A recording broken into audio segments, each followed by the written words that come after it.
for our generation and my children, myself, I have started investing for them. When you have a birthday party, everyone wants to bring toys over. I say, no toys, just money. We're going to invest it into Ndovu. I picked the S&P 500. That's it, a simple fund.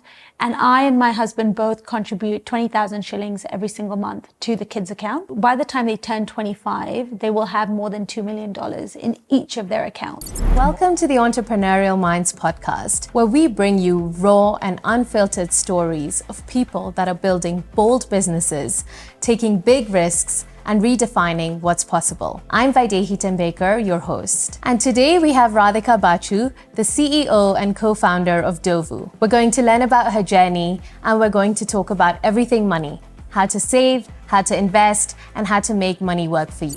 In the Entrepreneurial Minds podcast, we highlight stories that are bold, raw, relatable, unfiltered, courageous, and inspiring. I'm Vaidehi Tembekar, and I'm the host of the Entrepreneurial Minds podcast. Welcome to the podcast, Radhika. Thank you so much. I'm excited to be here. Excited to have you. Okay, well, let's get right into it.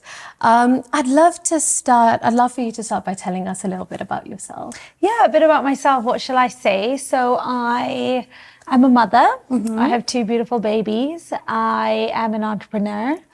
A bit about myself. When I was growing up, I always kind of had this intuition thing where when someone asked me, what do you want to do? It was like, I, for some reason, can see myself running a company. Yeah. But I didn't know what it was. I didn't know. And I didn't know how to express it because I was quite small. And of course, typically, you go through the motions of high school, university. And I studied maths at university, and I had no idea what I was going to do. And the idea of investment sounded nice. Yeah.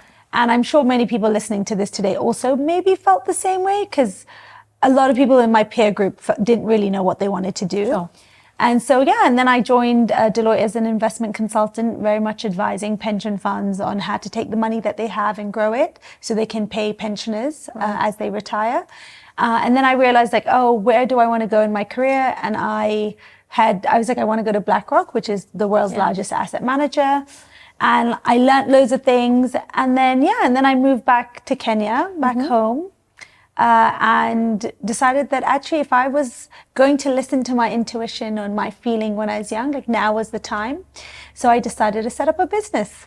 Awesome. I love that. And I know you said you always wanted to run your own business. Did you know it was always going to be in fintech? Did you have that inkling? Not at all, not at all. So it was really weird. Like when I was young, I could just see myself running a company. I didn't know what it was. Yeah.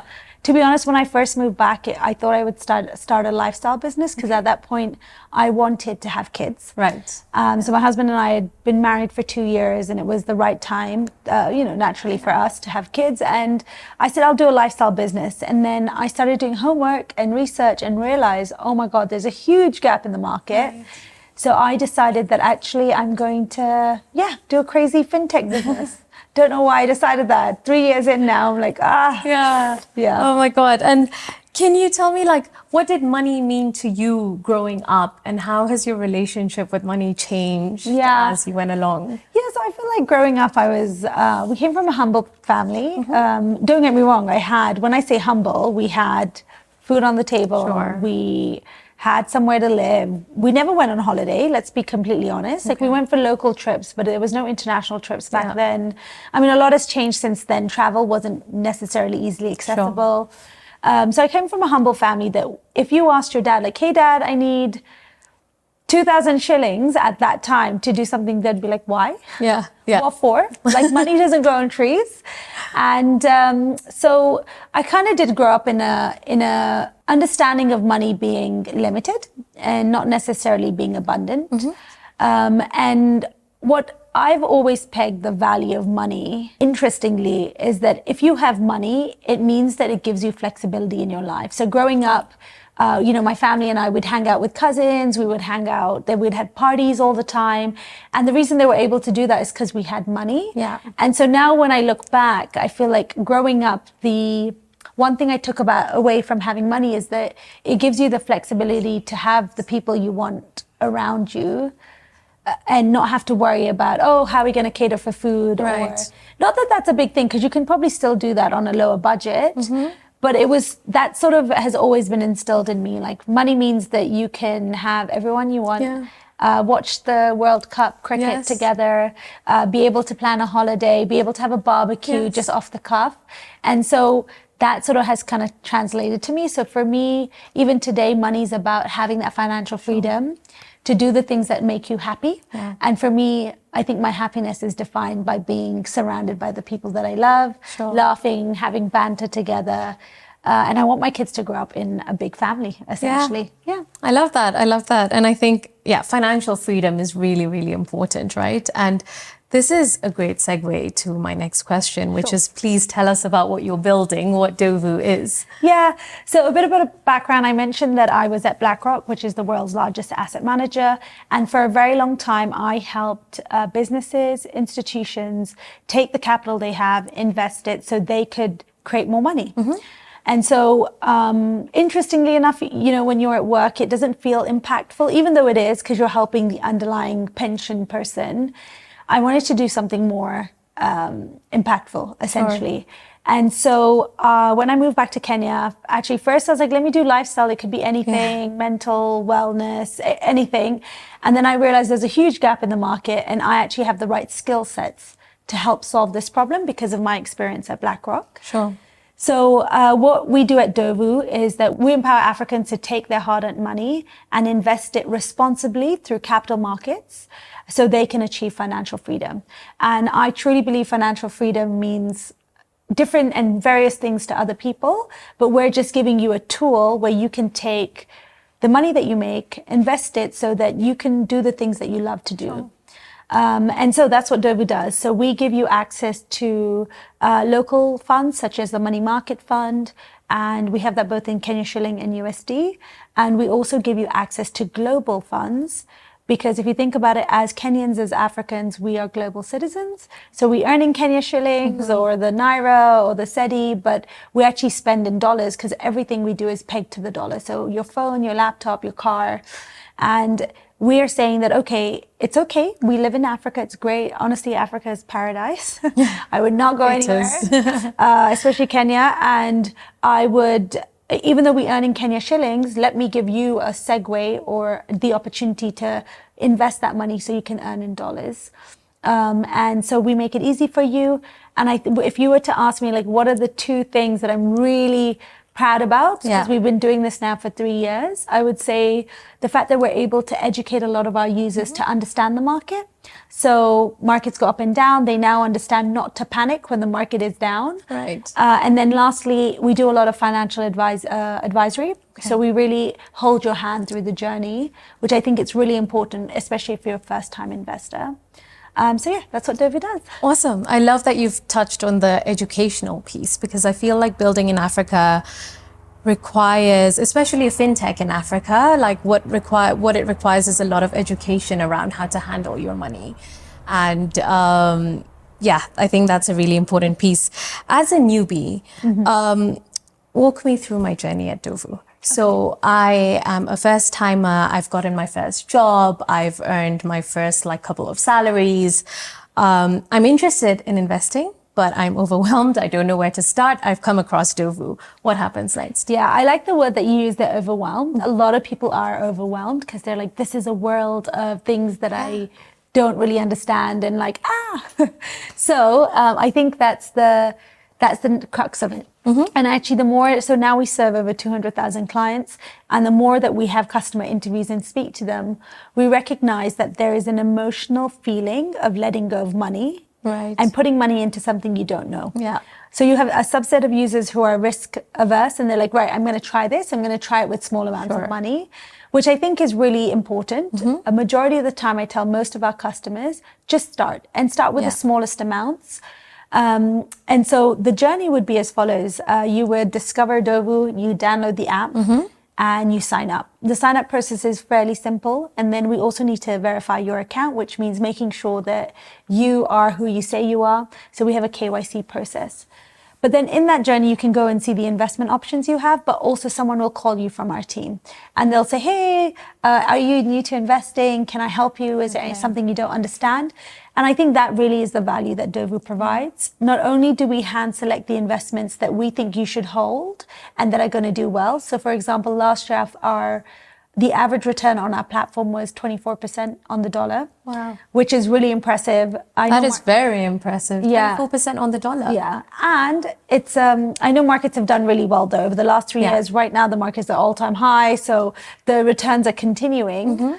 But the idea is that this RM will take you through the motions of markets. So when markets go up, down, they're there for you. And I think that helps you get started as a first-time investor. And today, 75% of people on our platform are first-time investors. That's amazing. And you mentioned 200,000 users. That's incredible in over 3 years. We've worked really hard. I'm sure you have. I'm sure you have. And I think what's really important about that is that you're dealing with people's hard-earned money, right? And that requires a lot of trust. Yeah. And gaining the trust of 200,000 individuals is really, really hard. So is there something special that you did or something different that you've done to make people feel like they're in the right hands? Yeah, I mean, sometimes, there's that famous question, what keeps you up at night? Yeah. And actually, that's one of it. People have entrusted me with their life savings. Exactly. And I'm not a person who typically gets anxiety or anything like that, but having the idea of so many people trust us, and we have all the processes in place, but I feel a fiduciary duty to make sure we're doing the right thing. And we always do the right thing, but the idea is that there's that pressure. So that's one thing that keeps me up at night. And the second thing is actually the markets at our all-time high. So everyone's celebrating. Yeah. But actually markets go up and down. So I just want to make sure that our users who are on the platform are educated enough to understand that is the function of the market. It goes up, it goes down. Don't panic sell. Just hold. We're investing for the long term. And in order to build that trust, I think it was a combination of things. So first, when you start off, the first 18 months of our business were really hard because you had to build trust. So you're pushing your product down. People saying, listen, I'm building this incredible company. I can help you achieve financial freedom. Please invest with us. Right. And I think the key things is just really listening to your customer. Yeah.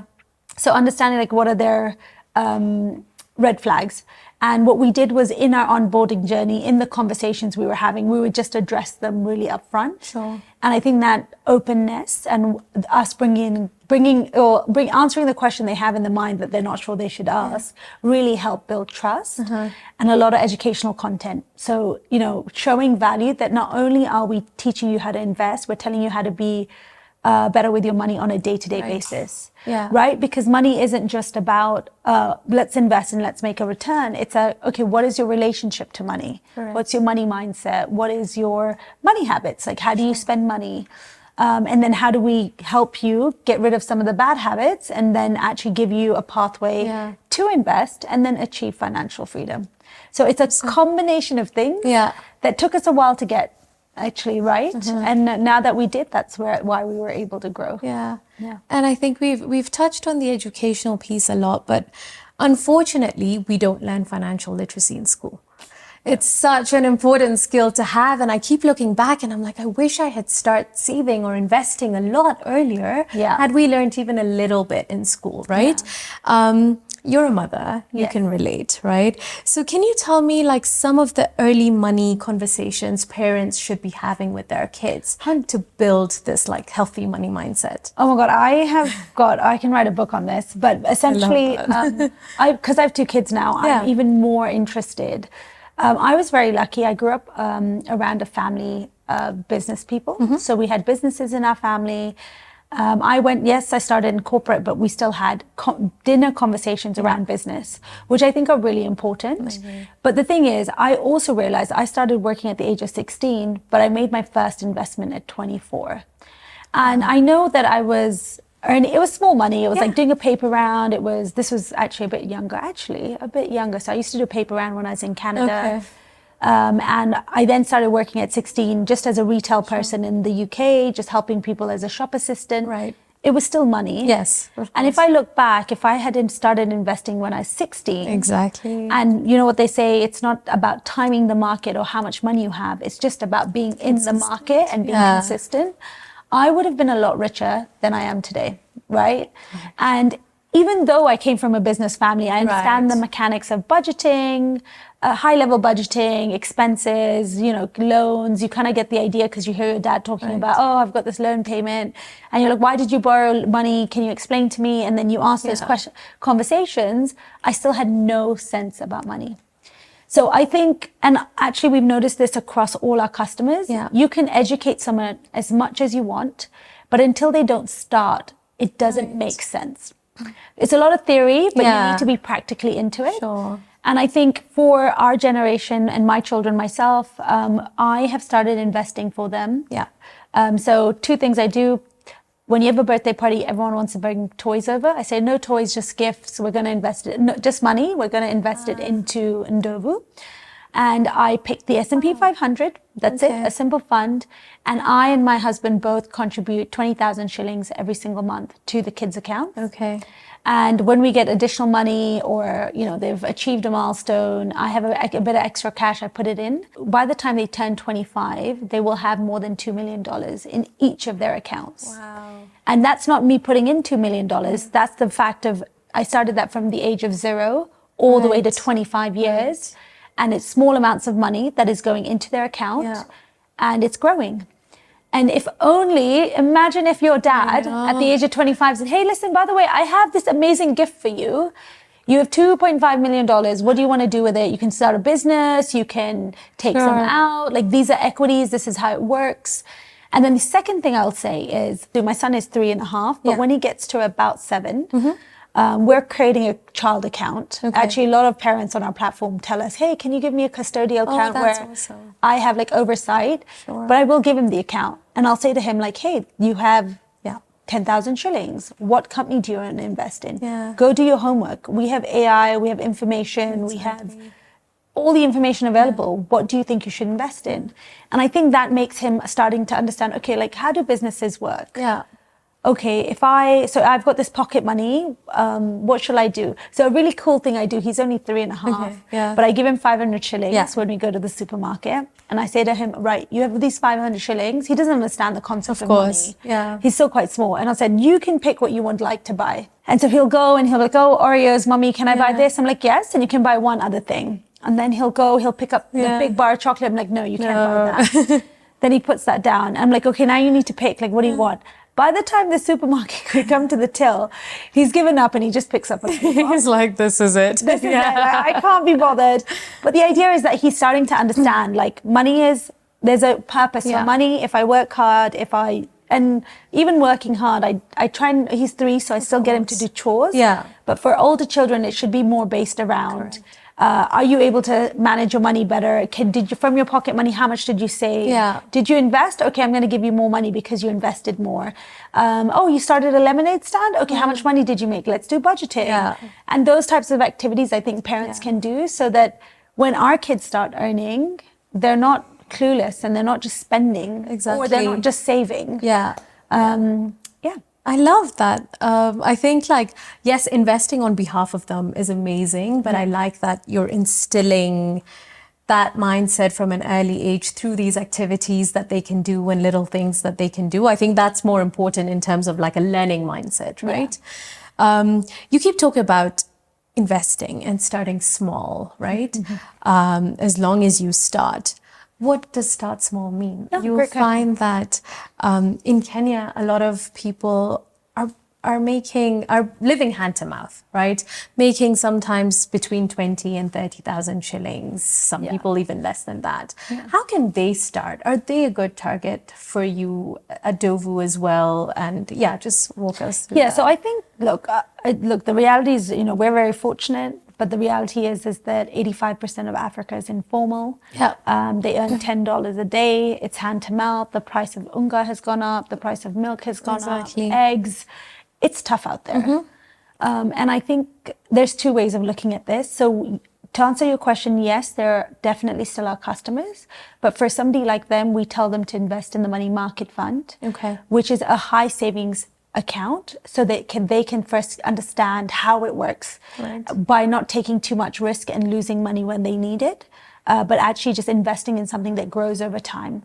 So for example, the money market fund's minimum is 500 shillings and they can earn 13% on it compared to they have no other options. Right. And they might have M-Shwari and on M-Pesa, but a lot of that audience don't use M-Pesa because it's actually quite expensive. So to answer your question, yes, they're definitely part of our customer segment, but we've chosen to acquire them through partnerships rather than going after them individually. Right. And what I have done in my household is, of course, we have help. And on every month, I say to them, almost like a pension plan, I say, hey, I'm going to offer you this, download the Ndovu app. We set up their account. And I say to them, whatever you put in this month, I will match. That's amazing. Yeah, so we have a staff of, so there's a good number of them, and they all now, especially one of them who started first was like, I need to save for my family, myself, because I do everything for the daughter, the son, then her mum up in shags, and so she is like, this is my savings. Right. And then so every month when we go and do it, I'll be like, look, your money's grown. Yeah. It's grown by like 500 shillings. Yeah. And she's like, oh my God, yeah, this is great. That's awesome. And then some months she'll say, I want to do 2,000, and then I'll match 2,000. If she says 1,000, I'll match 1,000. So it's just based on, it's also incentivizing them. And I think it's a really nice hack you can do, especially for the people who help you. I mean, they help raise my children, they cook for us. I think it's a really nice way to set them up. Sure. And I think, it would be really cool if other households who can do it are able to support them and educate them in this journey as well. That's amazing. I think I'm going to start doing that. It's such a great idea, and especially helping, those around you. Can you talk about some of the simple rules of thumb that we should be aware of in terms of saving, investing based on how much you're earning? Yeah, no, great. So you're earning. I'm just going to take just 10,000 shillings. Sure. And I'll do percentages so you kind of get it. So 10,000 shillings. So rule number one is you should not be spending more than 30% of your monthly income on where you live. Okay, so on rent. On rent, or if you have an apartment and there's expenses or you should not be spending more than 30% of what you... Okay, so I'll use 100,000 shillings because 10,000 shillings doesn't work. But you shouldn't be spending more than 30,000 shillings on rent. Okay. And there is no shame in still living with your parents. Sure. There is no shame in sharing a room with a family member or a cousin or friend. Because guess what? It's an expense that's not generating any income. The second rule of thumb is that you should be saving at least 15 to 20% of your income. Saving and investing, but the first step is to get the money out. Right. And then the idea is that the second thing I always say is you need to look at your expenses. So it's not your big expenses that you've thought about, like, oh, I'm going to spend 10,000 shillings here. Okay, I get it. It's actually the 200, the 500. And it's like, for example, if not many Kenyans drink coffee, but they drink tea. And every single, let's use a different. A lot of Kenyans have a habit of eating out. Yeah, okay. So they'll go on Glovo, Bolt, whatever, they'll order a 500 shilling meal. Yeah.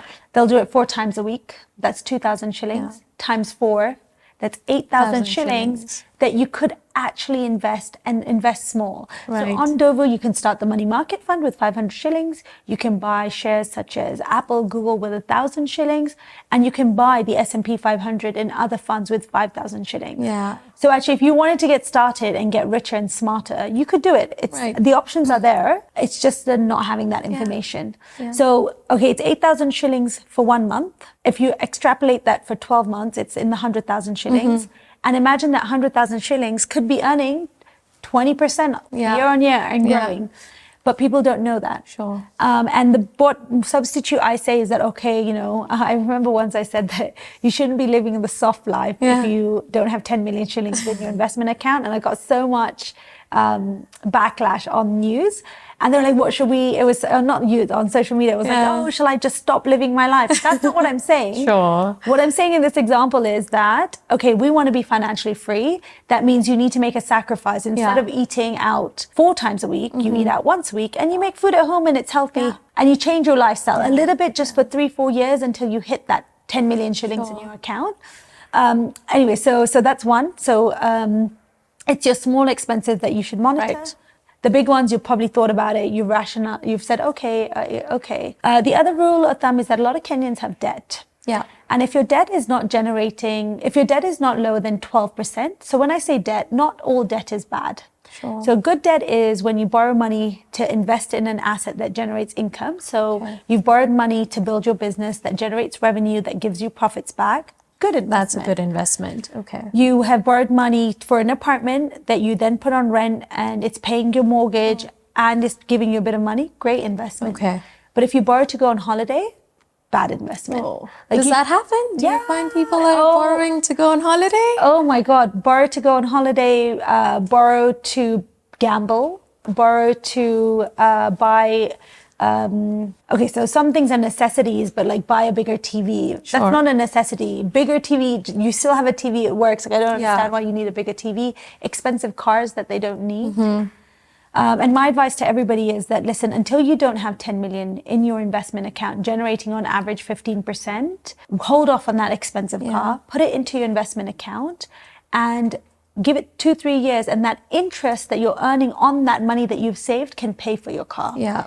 And if you look at like really rich people who've made assets, they invested, and what you see them wearing, spending, living is actually interest. It's not their initial capital. That's incredible. Yeah. And just having that knowledge is really, really important. So all debt is not bad, but debt that you use to buy things that don't generate income for you are bad. And if they're anything above 12%, that's 12% of your monthly. No, 12%. If your loan is charging you more than 12%, that you need to get rid of that load, because trying to grow your money at 12% is the baseline. Sure. And then, so now we're moving into investing. So saving is great. Rules of thumb, you need to have 3 months of runway in a money market fund. Money market fund, in my world, is not an investment. It's a great savings tool, like a high savings tool. Right. So you leave a little bit of money in your current account, and then you also have 3 months of it in an easily accessible money market fund. Most money market funds do the same thing. If the company's been around for a long time, it's great. You can shop anywhere for a money market fund. Secondly, so that should make up 5% of your wealth. Okay. And then I would put 30% in real estate, not land, keyword. Okay. Unless important distinction. Very, very important. This is distinction. Something that's generating income. And then I would look at building a portfolio that can be varied on risk level. So low risk, medium, aggressive. And I would have local investments, global investments. So I would hold that 70% in an S&P 500, a technology fund, a couple of random shares. This all sounds really complicated, but just reach out to us at Ndovu and we'll help you build that portfolio for you. And the goal is that we want you to achieve the first financial milestone, which is proven to be 10 million shillings. And the reason for that is that when you hit this threshold, when you're earning your 15% on this, it's meaningful. Right. And you can actually see the impact of investing. Yeah. Secondly, there's a mindset shift that happens. So when you get to 10 million and you see the value of the interest that's coming in, the way you spend changes. Sure.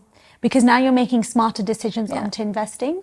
And of course, the snowball effect is that when you get to 10M, your money just keeps growing. And that's when like the magic happens. It's called compounding. Yes. And it's a great wonder of the world. And if you get that right, honestly, you could be financially free. If you started at the age of 25, you could be financially free at 35. But now let's get to your investment portfolio. So it's really great to save. And I always say is to take a bit of your money and leave it in your bank account. Rule of thumb on bank accounts, you should never have all your money in one bank account, because you want to make sure that in case something happens to an institution, your money is safe. It's the idea of not putting all your eggs in one basket. Right. And you would then want to build an emergency fund. So an emergency fund simply means you have 3 months of runway should anything happen to your income. Should someone fall sick, and typically you would hold that in a money market fund, which is a high savings account and easily accessible. A lot of people say that money market funds are investments. They're not. They're just really good saving tools, and you should use them. And if you go out to market, any fund manager that's been around and the returns have been consistent is a great one to hold. And typically they don't vary that much. And so that should make up 5% of your portfolio. Then the other 25%, I would invest in real estate, maybe a small project.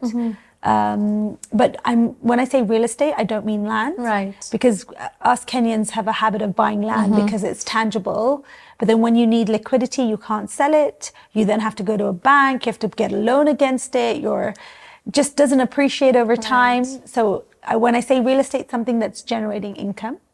And then the rest of the 70% is where now you should learn and upskill yourself about capital markets. Right. And so I would hold things such as commodities, such as gold, silver, that have done really well. Gold recently hit the all-time high of 4,000. And the beauty of commodities or investing in capital markets is that it's liquid. So if you needed your money and there was an emergency, it's 3 days. It's not, I need to go to a bank. Okay. Put my, title deed up for rent, up for collateral. Yeah. It's just super easy. And then, of course, in that 70%, I would look at things such as gold, commodities, etc. I'd look at bonds. I would look at exchange-traded funds such as the S&P 500, technology. By the way, exchange-traded funds sounds like complicated. Yeah. It's just a fund. Okay. It's a basket of securities. So the S&P 500, it has the largest 500 companies listed on the New York Exchange. It focuses on every sector. It's just a basket. And going back to the saying of don't put all your eggs in one basket, the reason fund investing is great is because you're not saying I'm going to go and buy Apple. You're saying I'm going to go and buy the entire market. Right. So on the day that Apple gets fined, all the other companies are doing well, so your downside is protected. Actually, the idea is you want to build a 70% portfolio that has a growth element, so it's growing your money. Anything above 12 to 15% on the dollar is a really good return. We've seen incredible returns over the last 3 years. Returns will come down, but the goal with investing is that it's for the long term. Sure.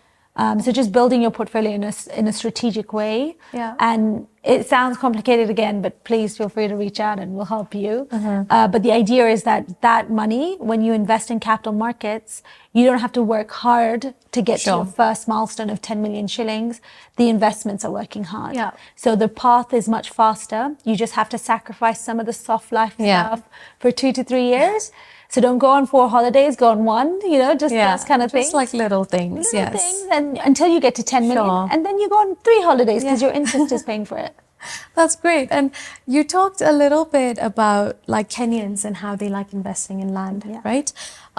What is maybe another biggest like money mistake you see Africans making? Yeah, a great question.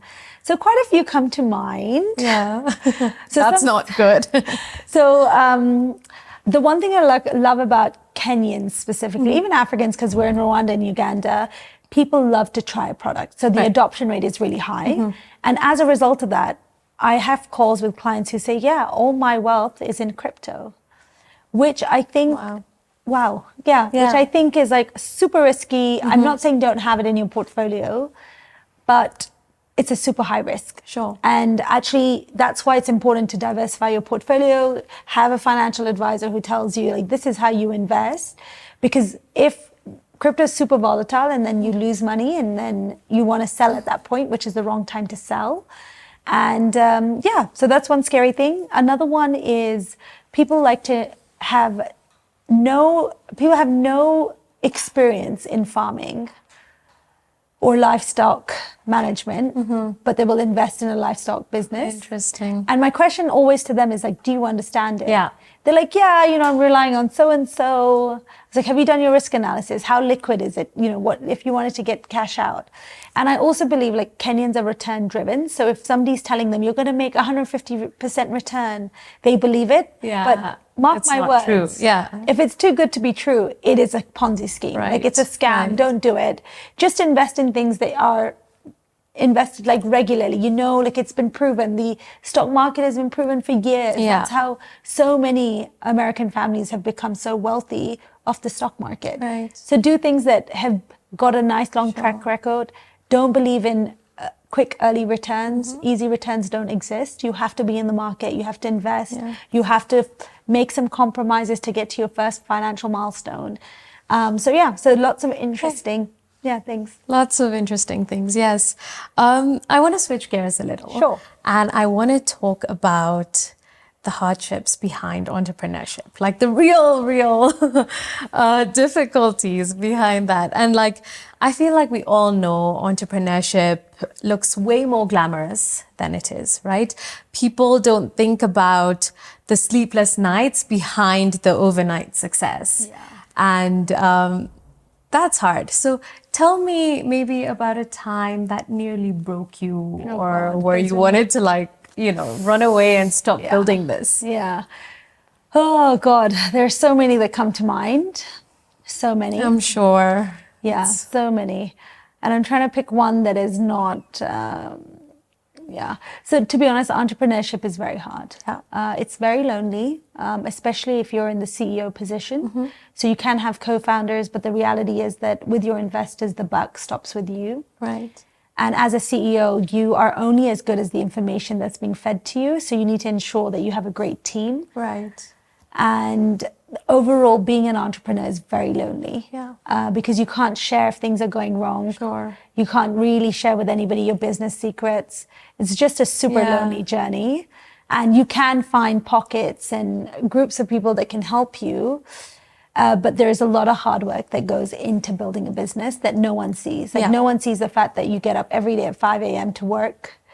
No one sees the fact that when things are going wrong, you still in front of camera have to be smiling and acting like everything's okay. I think in order to be an entrepreneur, you have to be ready for that. You need to have serious grit and unimaginable faith that you're going to be successful, because at every journey, every success, there are people rooting for you not to win. Yeah.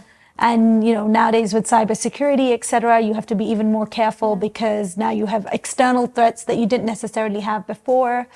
But to give a particular example, I'm trying to think of a particular example that was like really maybe broke us.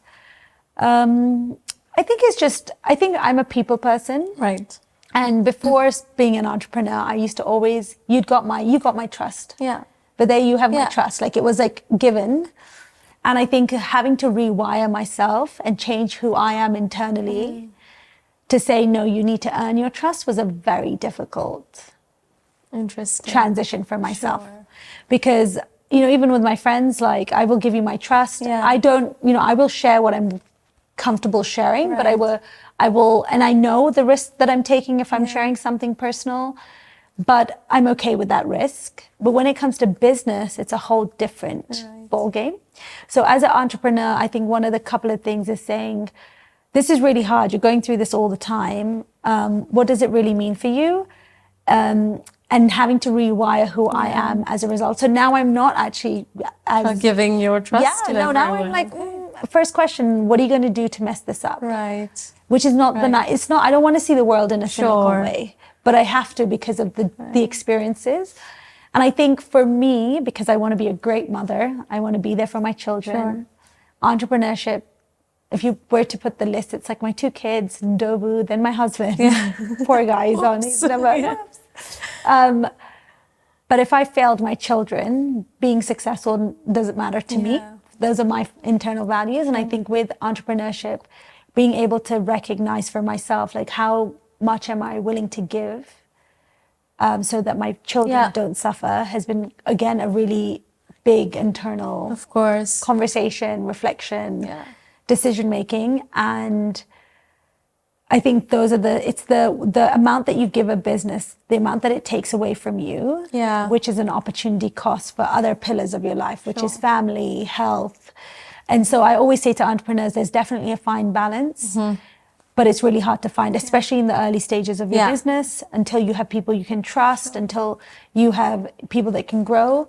And with entrepreneurship, it's really important to surround yourself with great investors, great team members, people you trust. But it sounds easier than it is to achieve. 100%. And it changes who you are, your DNA. Because before you could say I was quite, like easy-go-lucky, and now I'm like, actually, I'm going to double think that, etc. It's just entrepreneurship in terms of hardship is, when we were building 18 months, I was like, crap, like I have 2 kids. Is it really worth doing this? Is it going to make an impact? Are we really going to achieve what we want to achieve? And the advice I can give somebody is trust your gut. Definitely listen to your intuition, trust your gut. and be super focused on the things that are making revenue. Like don't, with entrepreneurs earlier on, you're like, oh, let me try this, let me try this, let me try this. Actually, if you have some signs that people are willing to pay for a product, just stick to it. Double down. Okay. But it's easier said than done. Yes. Because when somebody comes to you with you for a new proposal, it's like, oh, super exciting. Yeah. And actually this year, I'm trying to build my muscle of saying no. Yes. And this year we're in Q4 now, and we want to close out the things that are generating revenue. My entire team has been given the directive. We're only focusing on things that are making revenue. Other than that, push it to next year. Yeah. Any new pilot, any new experiment, push it to next year. And if you can do the experiment, it's on like half a day of the week. But I want you to double down on what you need to close out is, and what you promised to close out. But it's a lot harder than you think. But yeah, there's some more stories and definitely some learnings in there. Of course. And I always believe if you're having fun and it still is fun, continue doing it. But if it's like more of a chore and it's hard. Sure. Another thing, one really good thing is I delegate things I don't like to do. So you'll realize that's important. Yeah. You just realize like, actually, I'm not good at this. I'm going to delegate it. I think also though, getting to that switch is hard, right? Like initially as a founder, as the CEO as well, like you want to be in control of everything. You have to be in control. You have to be in control of everything. You can't lose control too early. And it's so hard to find that balance. How did you realize like, hey, now I need to take a not step back, but like start delegating? Or to be honest, there comes a point in your life where you realize that the decisions you need to make means that you need to let go of other things in order for you to make those right decisions. Sure. So when we first started our first 18 months, it was still an idea. Yeah. Like, you know what I mean? It was a great business. I didn't have 200,000 people trusting me with their life savings. It was an early idea where actually you could do everything. You keep your team small. And then you realize, actually, in order to take, what is my next milestone? In order to take it, I need people that I trust. Yeah. And to be honest, I still struggle with that. Till today, my co-founder and I, we want to keep our team small. We want to keep people we trust and who are capable.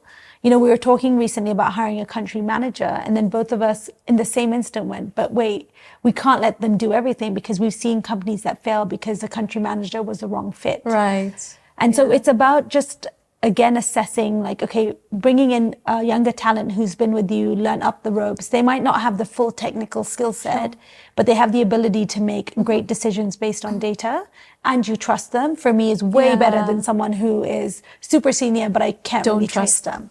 Yeah. And especially in any market, this is your baby. You've worked countless hours in the first 3 years of it. And so letting go is really difficult, but you'll start seeing if people rise up to the occasion, you then still have to monitor. Yeah. Something I do till today is that when we're trying a new product or a new feature or a new process, I do it myself. Okay. So that whoever I hand it over to me can't bullshit me. So mind my French, but can't say to me like, oh, this doesn't happen. I'd be like, actually, I did this and it doesn't work that way. Or tell me more. So you're able to question them. Yeah. And I think lastly is, in order for you to delegate, you also need to upskill yourself. Sure. So some practical tips I do, I have a to-do list, and then I look at the to-do list, I'm like, what can I delegate? Yeah. That's my first question. Yeah. And who can I delegate it, and what's the outcome that I want? And I'm very clear at communicating that now over years. And then whatever needs, and then I look at what drives most revenue. Sure. I will definitely be micromanaging you on that, like 120%. And then also looking long-term, what can help unlock more. So, yeah. Awesome. And I think like as we're getting towards the end of the podcast, like there is a question that I've been curious about. Sure. So this is, I want an answer to this. You're the CEO of Ndovu. So obviously we've talked about how much time that takes, right? Like countless hours to be there for you, your team. You're also a mother, like striking that balance. You're also very active. I know this because we go to the same gym together and I've seen you there at like 6 a.m. in the morning. How are you doing all of these things, Radhika? Honestly, like when I look at you, I'm like, oh my God, superwoman. So how do you do this? With a lot of help and a lot of manual automation, meaning, so I am very fortunate to have help around me that I trust. So honestly, it's really sad, but right now I see my kids 3 hours a day. That's it. Oh, wow. So I wake up early in the morning. I can either work or go to the gym, and then I get the kids ready. They go to school. Then I have the whole day at work. Yeah. And then in the evening it is bedtime. So recently it was meant to be 5:30, but I've been working till 6. So 6 to 7:15. I let them sometimes go to bed a bit late. Okay. I see them. And actually, it's not that much time. But one thing I know is that when I'm with them, I'm there. 100%. Yeah, I have no phone inside. I'm having fun with them. Yeah. I'm the best mom they could possibly be. And that gives me comfort that actually, if I'm not with them the whole day, it's still okay. But they're at school now. I sent my daughter very early. And then it's like figuring out like what's important to me. Working out to me is very important. Mm-hmm. I feel like it helps me manage my stress, makes me think clearer and sharper. So it's something that I don't forgo. Even when the team tries to put something in my calendar super early, I'm like, why? No. Why are you doing this? This is my gym time. Yeah. And then lastly, it's because of the people around me. So my home team is excellent. You know, I have the ability to delegate and give orders and they get things done right. I have my family that helps me. So my kids aren't with the nannies all day. They're with their grandparents, my dad or my husband's dad. And then I have great friends who like, I'm just so lucky. I have these amazing friends who'll be like, I've organized a play date and we're doing this, just send the kids. I don't remember the last time I organized a play date and I feel guilty because I should be also contributing, but my friends, they get it. They're like, okay, it's fine, Radhika, you just do it. We'll organize everything. And I think in that sense, I'm very lucky. But I think the important thing is actually really, you can't be good at everything. Something goes, like something has to give. So if I'm completely honest, like, have I stayed in touch with some of my friends in the UK? Not really. Have I called some of my family members in a long time that I was really close to? No. But I know it's short term, and it's, as we grow, we will get better teams, better division, you get more time back. And I think that's really important as a CEO to just sit and think, because you don't get it, you're just being bombarded. Right. And so I spend Saturday mornings, I do a class and then I go get a coffee and then I reflect on the week because I feel like it helps you go forward. And that's pretty, like, it's just, it's chaotic. I can imagine. I know. You find some balance in it. That's great. Okay. Cool. Well, final thing. Before we wrap up, I want to end with a quick rapid fire round. Yeah, sure. So like 4 questions, really quick answers, whatever comes to mind first. I think like for the listeners, maybe like what is a book or podcast that has inspired you lately? So I listen to CEO's Diary. I love Stephen Bartlett. He gets the right people on the show. Love it. Yeah. Okay. One trait that you think every founder needs to succeed? Integrity. Okay. Good thing comes to people who do the right thing. Right. Great. If you had to describe your entrepreneurial journey in one word, what would it be? A roller coaster? Yeah. I feel like that's a common theme with everyone. Yeah. What is the best money advice you've ever received? Oh, that's a good one. Best money advice, pay yourself first. I like that. Yeah, yes. pay yourself I first. think as founders, we really make the mistake of not paying yourselves from the very beginning. I'm guilty of it too. Yeah. Till now, I mean, I don't really get a salary. Yeah. But pay yourself Of course. first. Yeah.